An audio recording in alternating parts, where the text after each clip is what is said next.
സുനാമിക്ക എവിടെ? എടാ ഇത് മൊട്ടനാടല്ലോ, ഇത് പെണ്ണാടല്ലോ. നോക്കട്ടെ, ശരിയാണല്ലോ, ഇത് പെണ്ണാടാണല്ലോ. അവന്മാരെ നമ്മളെ പറ്റിച്ചാ. ഇതൊരുമാതിരി മറ്റടുത്ത പരിപാടിയൊക്കെ കേട്ടോ.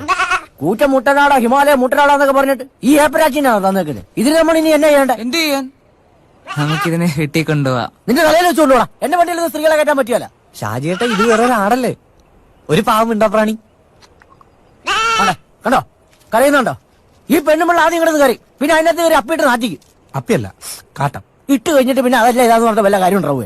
ഇതേ പൊന്നുപോലെ ഞാൻ നോക്കി നടത്തുന്ന വണ്ടിയാ. അത് എന്നാലും പിങ്കി ഇവിടെ ഇട്ടിട്ട് പോവാൻ പറ്റൂല.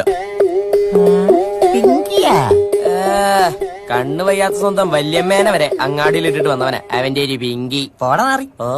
എന്നായാലും ഇതിനെ അവന്മാര് നമ്മുടെ തലക്കെട്ടി വെച്ചല്ല. നമ്മളെല്ലാരും കൂടെ അധ്വാനിച്ചുണ്ടാക്കി മുതലല്ലേ ഇത്. അതെ, നമുക്കൊരു കാര്യം ചെയ്യാം. ഇരുട്ടുന്നതിന് മുമ്പ് നമുക്ക് ഇതിനെ കൊണ്ട് സ്ഥലം വിടാം. എന്നിട്ട് പ്ലാൻ ചെയ്ത പോലെ നമ്മൾ റിസോർട്ട് റൂം എടുക്കുന്നു. ഇതിനൊരു കമ്പി പുറത്ത് ബാർബർ